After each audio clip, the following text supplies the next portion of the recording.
Last night we were watching Don't Trust the Bee in Apartment 23, and there was some song that came on, and my wife's like, oh my gosh, what's that song? And I said, let me get out my Shazam on my phone. So I used that Shazam app that tells you what the song is that's playing. And it was some group called Fanny Pack that I guess the song had come out like in 2003.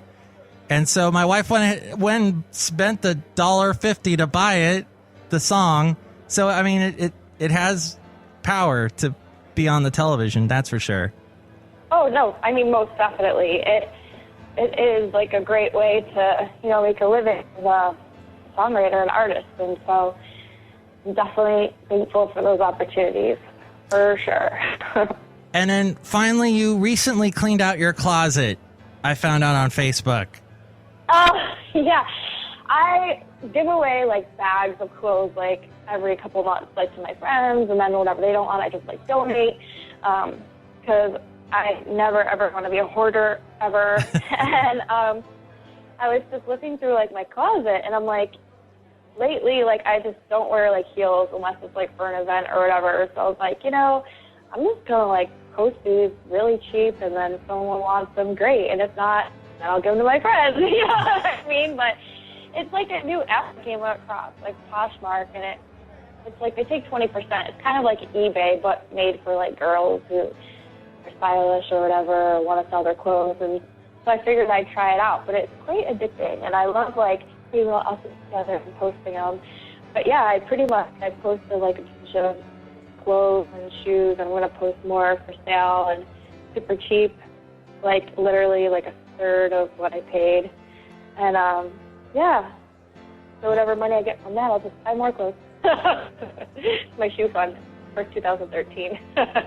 Wow, okay. But it's only women's clothes on this website.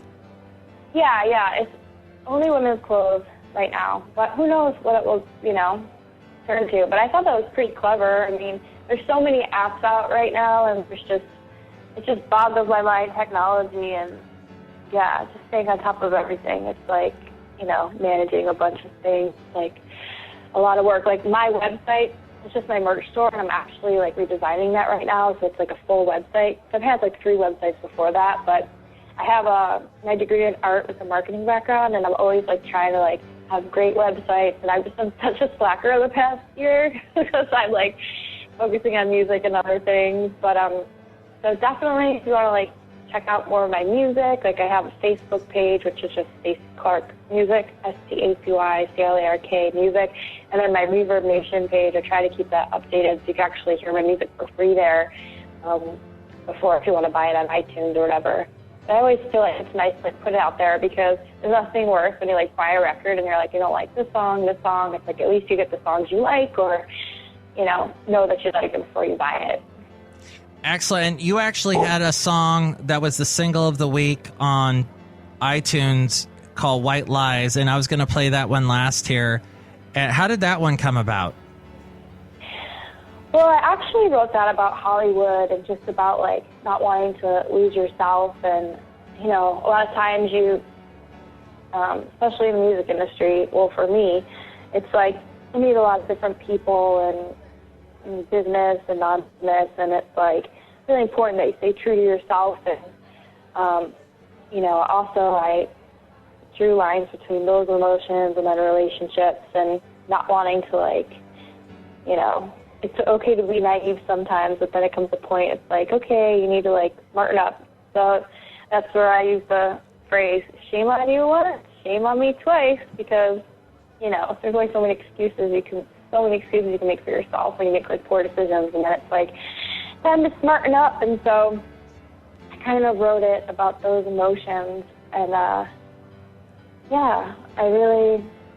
like that song a lot, and I'm very, very happy that it got selected for iTunes Single of the Week. I mean, that was one of the best weeks of my life. I just remember being in traffic, driving in LA, and publicists from Vanguard Records called me and was you're charting on the iTunes, you're outselling Lady Gaga right now. And I'm what? I'm are you kidding me? And just from that, exposure, and because I had started doing some radio play, on top 40 stations on, the East Coast and stuff, and the song, charted on Billboard Heat Seekers, but it was just like a really like exciting time of my life. And, you know, I mean, for anyone to get up that far and outsell like Katy Perry and Lady Gaga, even if it was for a couple of days, like that's like, for me, it's just like a dream come true. Not so much outselling someone as like being on the same level as them.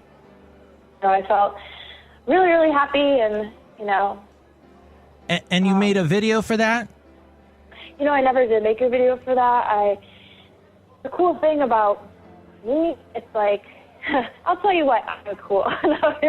What is? Like all my songs, like, you know, I wrote, and if anyone co-wrote on them, it's just after the song was like already wrote, or the idea, the concept was already there. And pretty much the same with music videos. It's like I've worked closely on them with my friends and people who I know who produce and direct, and it's just like a lot of me goes into everything I create. And so White Lies, I had all these great ideas, but it was just really hard to find the time between like touring, and we had already had like other videos like in the queue. So unfortunately, I haven't made a video for that, but it's hard because then when you write new songs, and it's like you do want to go back and make videos for like everything you wrote, but it's like finding the budget, finding the time, finding the crew. It's like a lot of work goes into all those things, and so I didn't make a video for that. But how do you make a video when you're like, that just seems so weird to sing to the camera, you know? I don't know how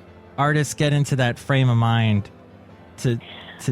What makes it easier is actually having a really good director, because I know, you know, my first video, I felt the same way. I was like, I feel kind of awkward because it's like I have to act out, but really all you have to do is like be yourself and just remember what those lyrics you wrote are, or, you know, believe in what you're singing and conveying it. But I'm totally the same way. Like, I feel like, you know, I love like making videos, and, you know, sure, like being on TV is like fun and stuff, but it's also like, it's really helps with a good director and good editors, because it's really easy to look like not good. And even when you have your hair and makeup and everything done, it's, you know, lighting is so important, and how it's shot, and I know there's so much that goes into it besides like getting the story across. And luckily I've worked with some, again, really great director photography, and editors, and yeah, I've been very fortunate to have good friends and surround myself with some good people. Is that your philosophy, being yourself when you're recording in the studio? Oh yeah, I mean, you have to be. I mean, it's, you know, it's what being an artist is all about. Like, a lot of artists, you know, have other people, hire people to do their songwriting and everything because they want that next hit. And then they just, you know, but even those artists are going to take the song unless it says something to them and they can relate. So regardless if you're an artist who writes your songs, or who, if you have to write a song and you want to hire someone or give someone a song for you to sing, you should like believe in it, because that's what it's all being about. You know what I mean? Absolutely. Wow. And I want to thank you for being on the show today. I was a little bit nervous, so I had to do a pre-interview with a non-Stacy Clark person, and it ended up being our wondrous character that we have here at the Last Place on Earth, named Chely Shoehart, the gift shop supervisor. She tried to be, but she is nowhere near as close to being Stacy Clark as you are.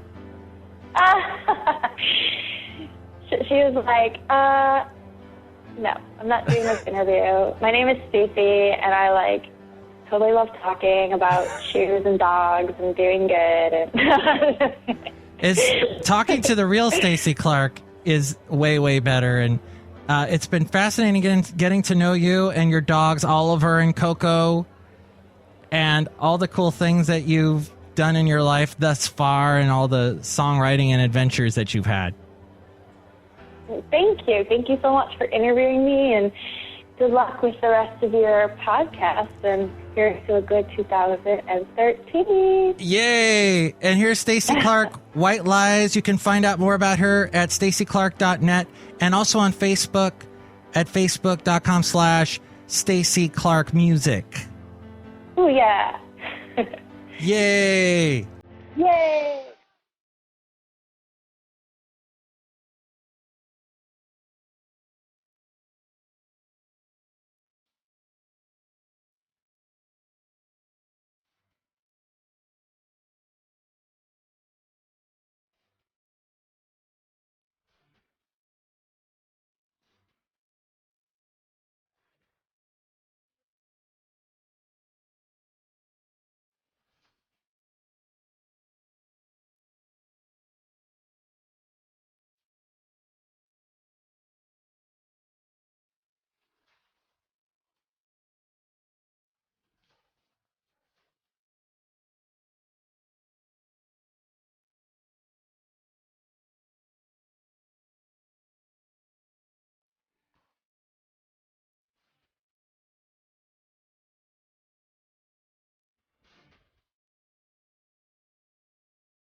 Stacy Clark and the song White Lies. You can find out more about Stacy at stacyclark.net. A big thank you to her as we go outside the last place on earth where we bring you Mike's Daily Podcast, somewhere in Podcastro Valley, California. And here's today's podcast picture. So this radio show, or internet talk radio show for your imagination, Mike's Daily Podcast, is being heard on an internet radio station in Ventura County. Actually, throughout the entire world, but it originates from Thousand Oaks, Simi Valley, and it's called knjoradio.com. You can find it on Shoutcast, and if you download the Shoutcast app on your smartphone, you're able to listen to this fantastic station that plays a lot of indie artists. And you can listen to this show, this podcast, 3 times a day, every day, on knjoradio.com. That's at noon, 3, and 6. So think of the multiples of 3. Noon, 3, and 6. Not 9. I don't think it's on at 9. Or 3 in the morning. Or 6 in the morning. But noon, 3 p.m., and 6 p.m. Anyway, speaking of Ventura County, I flew over parts of Ventura County in a little prop plane with my lovely wife, Robin. This was back in 2007. Shortly before we began our adventure when we moved everything to Alabama for 2 years. But I've talked about that previously. This was when we were living in Ventura County, and we knew some people, a couple, that the husband was actually a flight instructor, and he invited us to go on a flight from Camarillo up to San Luis Obispo. A beautiful flight, and you can see from that picture. We left on a Saturday evening. It took about an hour or 2 to get up to San Luis Obispo. We landed at the airport in San Luis Obispo, ate dinner at a restaurant on the airport, which, like, we were the only ones in there, but had a beautiful view of the airport. And then we got back in the plane and flew back to Camarillo. It was a very fun flight date. It was awesome. They were such nice people, too. So That's a picture from taking off. Oh, I got to sit in the